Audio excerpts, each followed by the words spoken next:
Hi, everybody. It's Dr. Sasheen. Welcome to Tuesday Tea Break Women in Transition podcast. And I am your host, your carver outer of a moment, it's time for us to just bring the noise down a little bit while we take a little bit of a break. Welcome to Tuesday Tea Break. If this is your first time here, we hang out every Tuesday, barring any major catastrophes, and we just have some time. Good morning, Carolyn. It's good to see you. It's time for me to recalibrate. Sorry, I just got done working out, so my hair's a little like flat. It's time for us to take a break on the day to recalibrate a little bit, to show ourselves some grace, some grace, right? And allow ourselves, let me bring the microphone a bit closer, and allow ourselves an opportunity to practice rule number one, which is that our peace is non-negotiable. And I can't gloss over that right now. Peace is at a premium, right? Like there is not a moment that of the day right now where the coverage of the world, depending on what you're looking at, and unfortunately it's pretty much everywhere, isn't wall to wall coverage on everything. So not just one thing, but everything and some very big things. And so, as we know on this channel, I'm not apolitical, but this is a space that I like to carve to be as drama and trauma free as possible.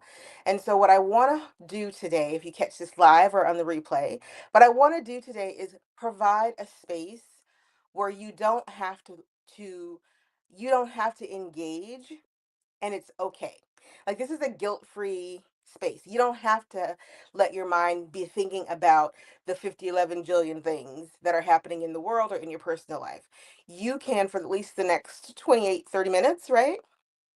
Um, have a sense of it's okay for me not to engage. It's okay for me to take a deep breath. It's okay for me to put my blinders on for a minute. And I want to talk about that a little bit because part of the reason I subtitled today's tea time anti-anxiety time is because I think that because the world is so loud and the chaos feels just 24/7 wall to wall, that a lot of people are struggling with, is it okay for me to mentally or physically just check out for a minute? And the answer is yes. It is absolutely okay to mentally or physically or both to check out for a minute, or even more than a minute, and I'll get to that in a minute, or even more than a minute, to give yourself permission to do nothing. And that's hard, and I get that.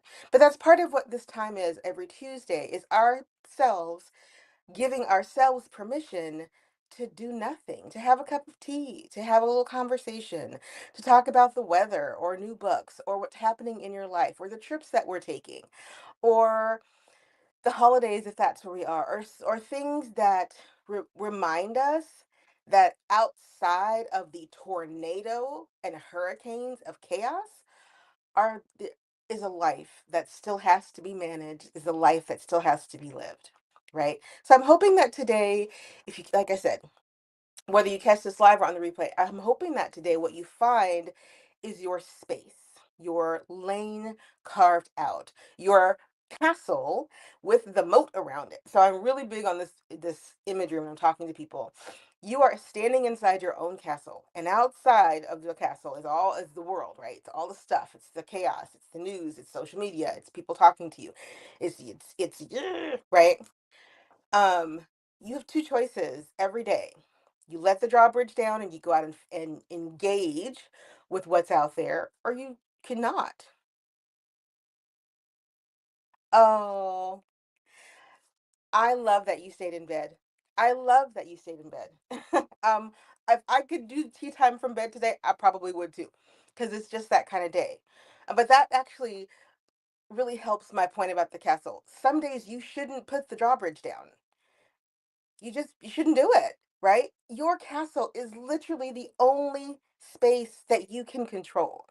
And so if the world outside of your castle has got people on one hill and somebody over here in the river and somebody down there in the valley, and all of them are shooting arrows and at each other and you and up in the air and all over the place, you can just not let the drawbridge down that day.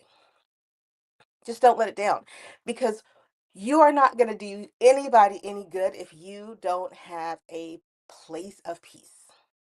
If you don't have a place that you will protect at all costs so that you can continue to function. Because, like we said, right? The world has got a lot of stuff going on. Your life also has to continue to go on. So, this is a guilt free space. So, I say that because sometimes I get comments about what we should be doing when we are online as creators, sometimes as people online who are trying to educate and uplift.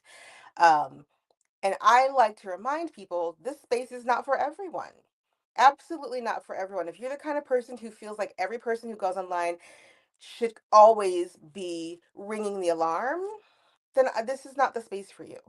I ring the alarm on my in my podcast on various issues as they pertain to helping Gen X women get to and live their next best chapter of life. I ring the alarm on my posts, on my Facebook, and my threads. I'm not apolitical, but I am a believer in protecting my peace at all costs. Because if I don't protect it, nobody else is going to. So in this space, I invite you to grab something to drink, to or not, grab something to snack on, put your feet up, stay in bed, have me on in your ears as you're on the treadmill, all kinds of wonderful things, right? And relax. Let my let the moment, the soft light, the sunshine's coming in. It's cold. It's cold out there. It's so cold out there. But it's nice. Let that help you relax. Let your serotonin begin to battle back your cortisol, push it to the side a little bit. And yeah, let's talk about it. I finally got out of bed and found that I was able to get a bunch of other things done. Yes. Oh, a long bath, a facial, and a manicure. That is the perfect day. I love that. What's regular work? Work is work. Regular work is just the work that we do to pay the bills. But everything else, that's the real work of it, right? Like that's the real work of this moment. So I wanted to talk to the anxious among us out there who might be at this moment just can't do it, can't find their center, can't find a place of stability on the ground. And so they don't have, if you are out there right now and you're like, listen, Dr. Sasheen, I appreciate this place and I appreciate this tea time and I appreciate that your rule number one is your piece is non-negotiable, but I feel like my piece is being negotiated out from under me and I don't know what to do next. I have something for you. I have something for you. A couple things for you, actually. Number one, we should all get something to drink. So at this moment, as you can see, I don't have tea because I was running a little bit late after my workout to get to tea time on time. I didn't get a chance to make myself any tea. So what am I about to do? Start the kettle. For those of you who don't know, I'm a kettle girl. My beautiful Le Creuset of red kettle that I've had for as long as my child has been alive. So, right. So now the kettle is going. The kettle is on.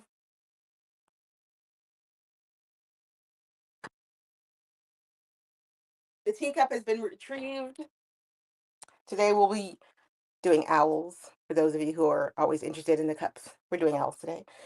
And then, let's see, I think we'll do a lemongrass tea. So give me a moment, please.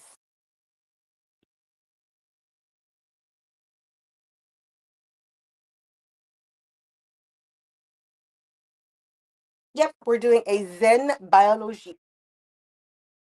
A little lemongrass. I think it's lemongrass, green, and spearmint. It is. So it's the only way I like sorry, the only way I like mint teas is when they tend to be mixed with something else or if I'm sick.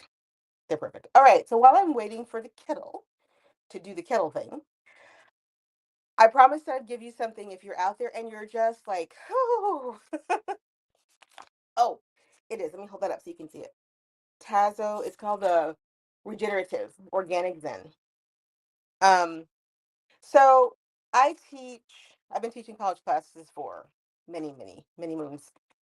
One of my favorite classes to teach has always been interpersonal communication. How do we talk to each other in relationships, and how do we make better relationship choices, better communication choices, right?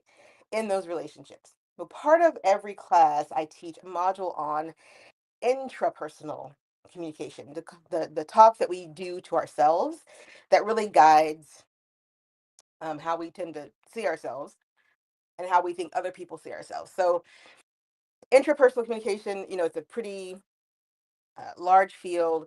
A lot of the self-help stuff that you hear, you read about, comes from some of the work in the field that I have a PhD in.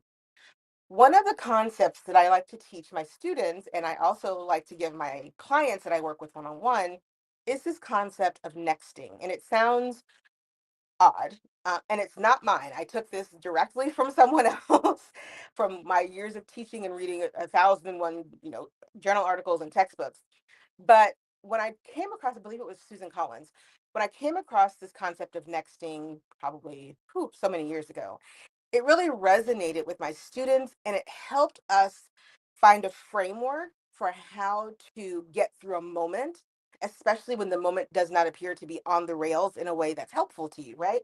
Hang on a second. We got boilage. We have steam. Oh, right. That's what I love about a kettle. There we go. Okay.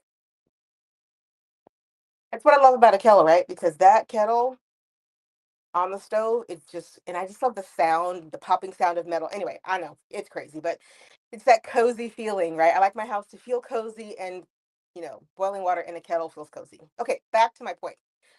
So the concept of nexting is born out of argumentation theory. And the idea was very simple. If you are in a moment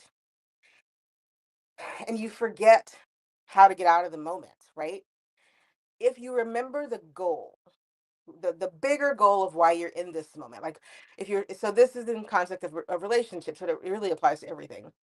If you remember the bigger goal and you want to stop the chaos, this is key, and you want to bring down the temperature, the best question to ask isn't, what do I, how can I get this person to leave me alone, or how do I get, what do I need to say next to score the next point, or go on the defensive. The better question really is, what is the next step that I can take to get to the goal?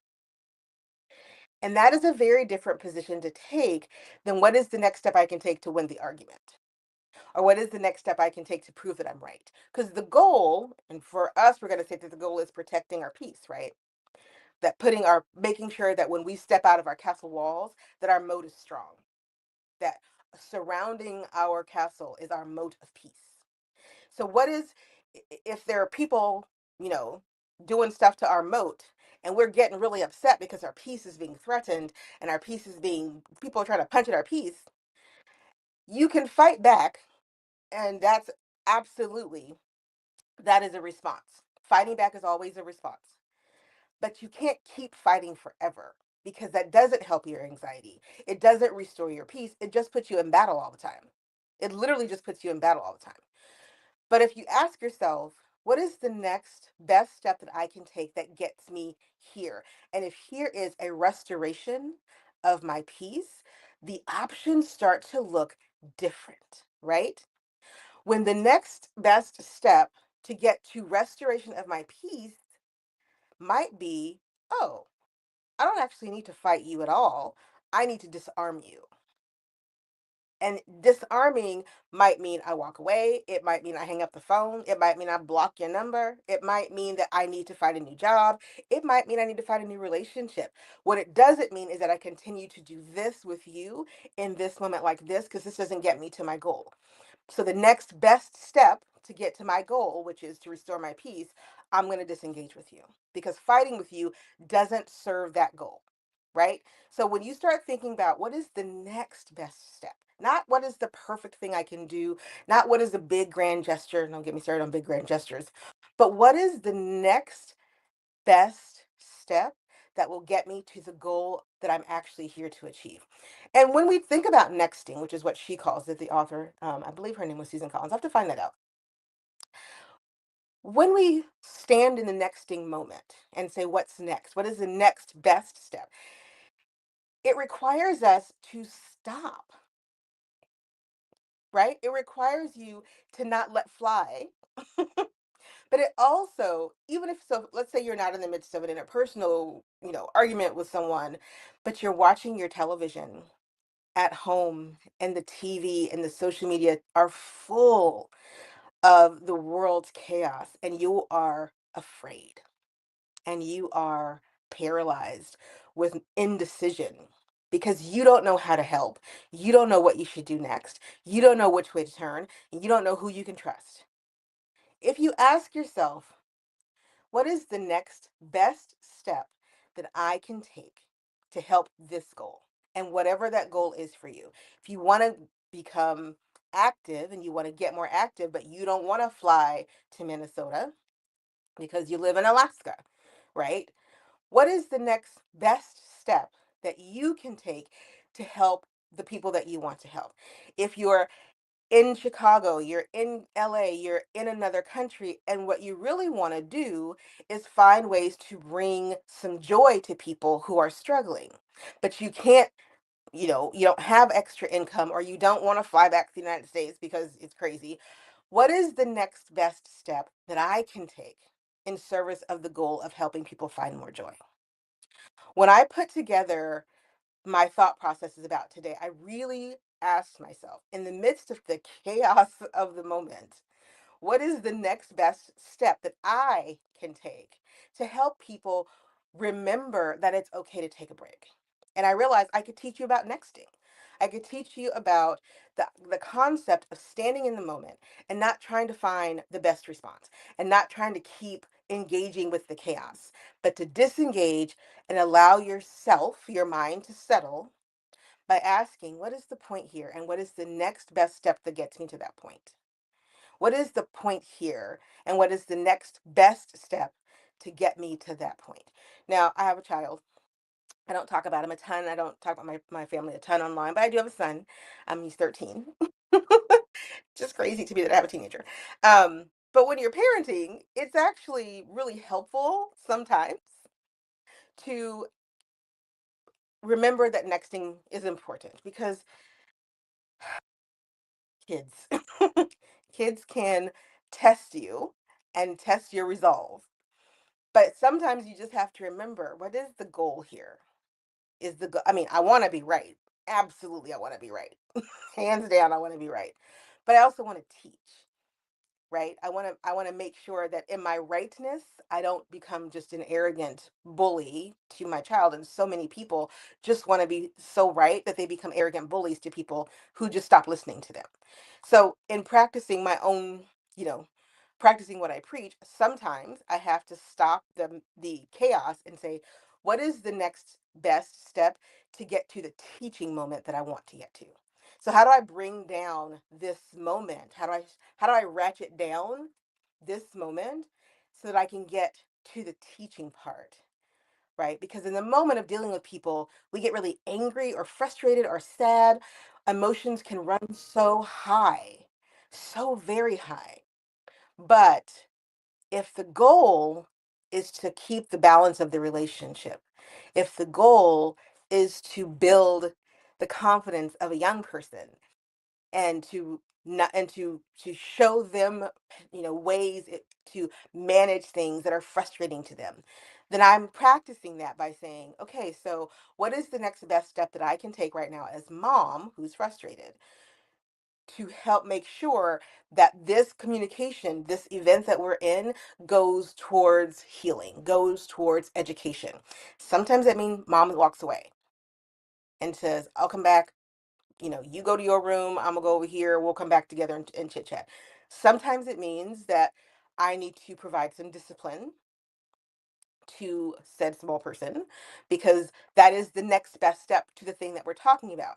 But when you are clear on your goal, which is for me, restoring the child and making sure that I'm not dismantling this person who's looking to me to understand how to manage those big emotions, who's looking to me to understand how to figure out how to deal with some of the frustrations of just being a brand new teenager with hormones and whatnot, and at the same time putting some boundaries around him. Sometimes the next best step is discipline, but sometimes the next best step is not. Because if I'm disciplining because I'm mad at him and not because what he did requires discipline, then I need to check myself, right? And I feel like a lot of what happens with us online, especially because we are a 24/7 news cycle, there was a time where you could go to bed and the world didn't stop, but your access to it did. And unfortunately, we are 15 years past that now. No longer can you go to bed and the world stop and you don't know what's happening because the world is constantly being fed to us, right? It's literally being brought into us even as we're sleeping. Because we have so much influx of energy all the time, the anxiety is at an all-time high. And it can be hard to know, what is it that I'm supposed to do now? What am I supposed to do here? What can I do next to just restore my calm, bring some peace to this little space right here? And my answer is, what is the next best thing that you can do today to restore your sense of calm? Giving you permission to make that the goal, okay? Giving you permission to make peace the priority. Right? Now, I would put that one of the criticisms I got last week on the screen, but I decided not to do that. I know some content creators like to put up the people, the trolls. Y'all get them. But I won't do that. But I do because I know they're probably still watching. And honestly, if you're hate watching me, welcome to the party anyway. But I do say this to the people who constantly tell me that I'm being um disingenuous because I'm not talking, I'm pushing peace when the world's at war. The world's always going to be at war. It's I you go back, you show me in history where the world hasn't been at war. And I'll show you a time when there were no people around. Okay? So that's number 1. But number 2, and more importantly, at least to me, is you are not going to build, you can't build beyond war if you don't see beyond war. And I see beyond war, right? You can't build beyond if you can't see beyond. And so I'm looking beyond and I'm hoping that I can provide a light in place and help other people look beyond, not past. Nobody's bypassing what's happening in the world. But I can guarantee you, in fact, I would bet money on it, that it is not going to be a battle won and a world rebuilt that didn't have people who were able to say, if the goal is on the other side is to be in a place of hope and prosperity and peace, what is the next best thing that I can do so that I'm ready when that reality happens? Right?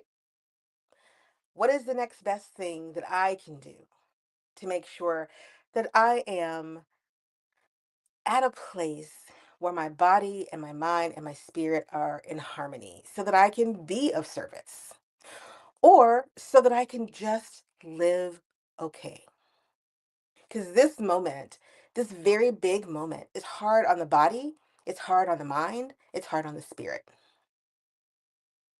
right? It's definitely a hard moment. But I believe that if you can't find the rivers of ease and it's all just hard, then what is the point? What is the point? So I'm going to keep looking for the rivers of ease through the ocean of hard, the deep currents of ease and peace that sustain the living waters of the ocean even when the ocean is going crazy on top. I brought electronics into my, hang on, I'm going to put this one on screen, sorry. I brought electronics into my life to make things easier. I did find that those devices ease some problems. Absolutely. Absolutely. I am the same way. Like ring cameras, front door cameras, back door cameras, weather alerts, notifications, all of those things. At one point, I think we all felt like we're supposed to be plugged in, right? It's the 21st century. We're supposed to be plugged in. This is the Jetsons. Remember the Jetsons? Maybe it's just me. But remember the Jetsons, right? We're supposed to have our whole world automated, and that's going to make it easier for us to live because technology and electronics are supposed to take care of the things and make it easier. They do. I'm not a Luddite in all things. I believe in the power of technology to help do some amazing things, but ma'am, you are absolutely right. We are inundated because of our constant access to our electronics. We're just inundated. We don't have a place where we can just shut it down. So I funny story. um at some point, when they first started with the, I think they're called Nest, the smart home things. Yeah, I think it's called Nest. I think that's Google's, and I forget. Anyway, the whole smart home things. You plug in the world. We were My refrigerator went out, so we were at Costco. I'm gonna forget where we were. It might have been a Costco, and they have the Samsung smart refrigerators.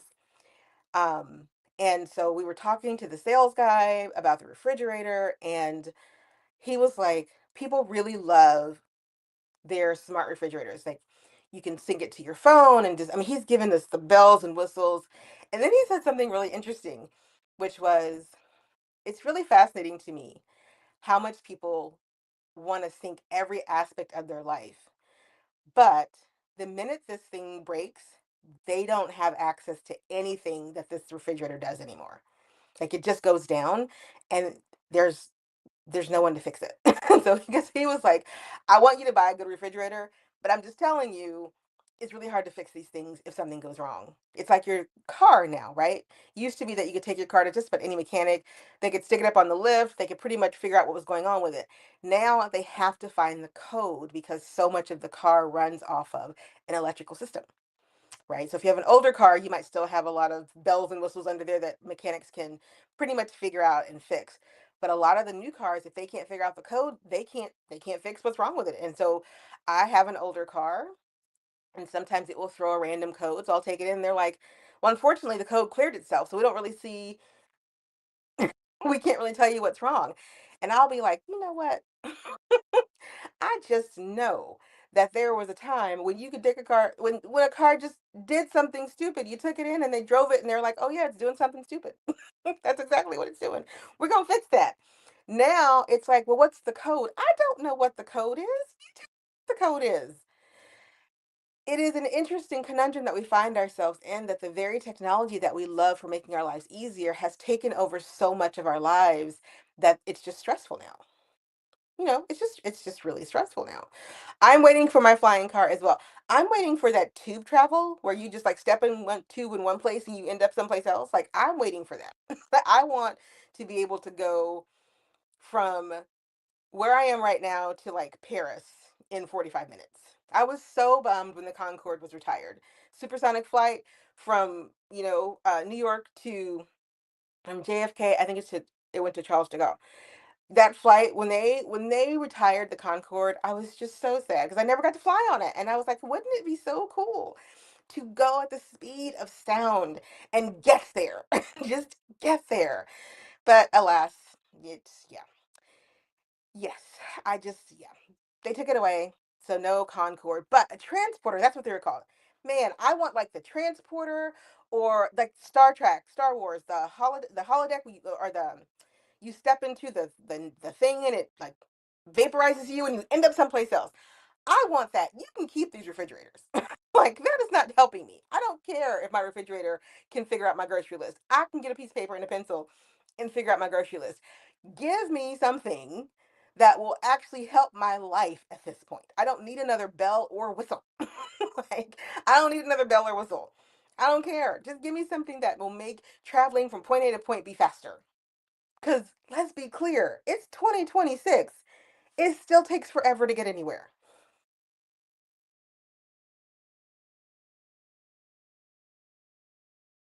Boating, training, it still takes the same amount of time to get there, pretty much, as it did 30 years ago. So, right, my fridge doesn't have an ice maker. Or I think it might have one, but it's not hooked up. We didn't end up getting a smart fridge. I was like, that's just ridiculous. I'm not doing all that. Like, you gotta, you could program it to this. I'm like, can it just keep my food cold and my food icy? Like, does it need to do? And those blasted things, like, I'm not opposed to spending money for things that you love, but give me a break. I'm not, no. Like, I love pretty fridges. I love pretty kitchens. where they have, all the matching pretty paneling for that. I like those kitchens where you're not quite sure where the fridge is because all the paneling is cool. That's where I'd spend my money. I don't give a rat's patootie if I mean, an ice maker would be fun, but I can make ice. So I don't care. And I definitely don't need one that scrolls pictures of my family on a smart screen. Okay, I mean, sure. If like the phone rings and the fridge rings, I don't need the fridge to ring. I'm good. Because he said that, I'm like, I don't really need the fridge to ring if I'm getting a phone call. And I don't want the stress. What if I don't want to talk to that person? Then I can see them on. It's just crazy. It's just crazy, crazy.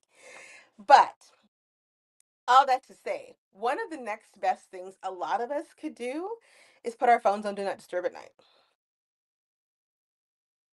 You know, one of the next best and very anxiety reducing things that many of us could do is um, getting a small night light in our rooms and turning off all the electronics and all the overhead lights and laying down and reading a book in your bed, or even if you're reading on a Kindle White or whatever.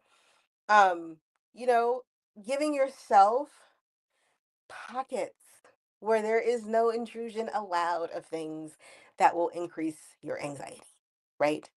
The next best thing that you can do for yourself in this moment is take care of yourself. And if that means that you need to turn off the TV, stop watching the news, go for a walk, stay in bed, drink champagne, drink lemongrass tea, which is actually going to be the perfect temperature now. Whatever it is, I give you permission to do it, because right now there are so many voices that are saying, we all got to be doing something. Why aren't you doing something? Let's all be. You don't have to do it. You don't have to do anything except protect your peace. Your peace is non-negotiable. On my Facebook page, I've been sharing the peace walk. If you don't know what that is, it's the monks who are walking. I believe they're walking to DC.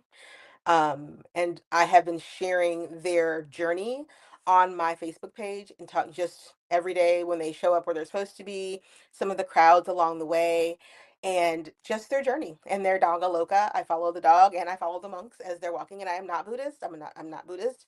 And so this isn't a religious thing for me. It is a spiritual thing for me.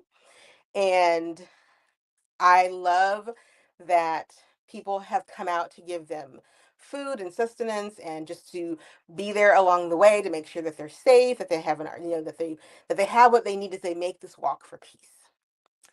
And one of my friends on Facebook pointed out that, which I didn't know. This is how I have structured, and there's a reason I'm telling you this, because this is how I have structured my feed, my piece. So part of my piece is not allowing things in that I do not wish to engage with, because I don't have to. You can't make me, and so I'm not going to.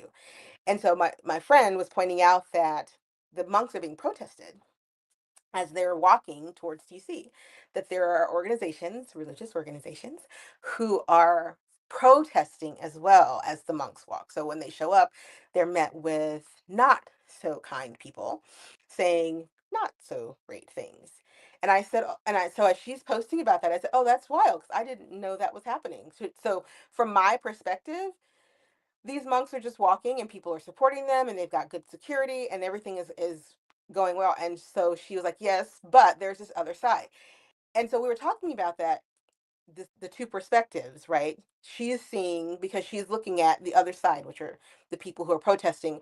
And I've chosen to block that because it's not like I don't know it's probably happening. I live in the United States. Of course it's happening. Of course it is. But I choose to not allow those people's decision to mess with their peace impacts my own. And I want to share that perspective with us. Anyway, the point is, you have to decide what perspective you want to be viewing the world at all times. That's part of protecting your peace. Part of the being non-negotiable with your peace is making some really hard lines in the sand, right? And saying, I'm not going to engage with this with you. Not with my friend, like she's fine, but with the protesters. Like, I know you're there. I live in the Midwest. People have been protesting all kinds of things. Unfortunately, and I say this with my whole chest, unfortunately, I happen to live in the land of Westboro Baptist Church, right? And the KKK. Let's be very clear here. So I'm used to having to moderate my perspective on things. And so what I find really interesting is that so much of protecting our peace right now has got to be curating what we don't need to let in. I don't need to argue with folks who are protesting monks. So I'm not going to. And I'm not going to give them any time on my page, any time in my socials. So I have not seen one of those videos pop up because I refuse to even engage with them. I'm sure they're in the feed somewhere. I simply refuse to engage with them. And the one thing that will happen about Facebook or any other social media platform is what you engage in, they give you more of. So I just don't engage. Hello. Leave the phone at home when going to church. Yep. You know what? If your holy deity calls you on the phone, I'm gonna have some questions. I'm going to have I'm gonna have some questions. I'm not saying it's not possible, but I'm gonna have some questions. How the heck do you protest people silently walking for peace? Ma'am, they do. They're out there protesting and yeah. Like I said, I grew up in the Midwest. I know all about those kinds of protests. Um, So the monks are being protested, but what you see, or what I choose to see, because of how I've curated my feed, right, when it comes to this particular topic, is all I see is these monks walking. In yesterday's update, when they stopped for the night, they asked people not to come out because obviously the weather's been super bad, and they're walking towards DC. So they're walking in really cold temperatures right now. Lots of ice storm. Like they've been walking through all of this. They are still walking. And it just goes to show you when your boundary is your peace, who are you going to listen to? Like their moat is very strong around their castle. And I assume that they see the people protesting, right? I'm assuming that they see that and they probably acknowledge that there are protesters out there. But when you have a clear purpose and you know what you're here to do, you know what you're here to do, then you just go do it. And you don't worry about people who are shooting arrows at your castle because your castle's strong. Your moat is big. Let them shoot. Let them shoot. Because as my friend was pointing out, one of the reasons that she was pointing it out to me was that there were counter protesters to the protesters. Like there are people out there specifically to put a buffer between the monks and those protesters. And I said, of course there are. Of course there are. Because sometimes protecting your peace is protecting somebody else's peace, right? Sometimes the next best step that you can take to protect something important to you is to protect somebody else's peace. So of course there are counter protesters to the protesters. Of course there are. So I hope that today, as I talked about, I'm totally going long. You have to tell me to stop going long. I hope that the idea of nexting finds some resonance in you and that you think about what is the next best thing that I can do right now in service to where I'm trying to get to. It may not be the next perfect thing, okay? It may not even be the next big thing. It may be just the smallest thing. But the point is, if the goal is peace and the moment is not peaceful, then what is the next best thing that you can do? You can do to help you get back to where you want to be or forward to where you need to be. And then just do that. And then do it again. And keep walking and keep going. And just like the monks, we'll get to where we have to be. All right. Thank you all for tuning in. I really appreciate everyone's time and attention and hopefully have a little tea. My tea is now cool enough. It always happens. I will talk and talk and talk. And finally, at the end, my tea is cool enough to drink. So I'm going to go drink my lemongrass. Thank you all for tuning in. I'll see you Thursday where we will talk about listen. Now this was our fun and lighthearted. Now on Thursday, we're gonna be talking about the next steps on protecting your peace, figuring out if it's time to early retire, how it might look to bring your life into alignment so that you are not working until you are 80. Because the world is collapsing in time, and our options for what we can do to make our lives better are now are looking different. And we need to talk about them and not stick our heads in the sand. All right. Thank you. Oh, cardamom tea. That sounds amazing. Thank you all for tuning in. I'll talk to you soon. Have a wonderful day. Take care. Bye for now.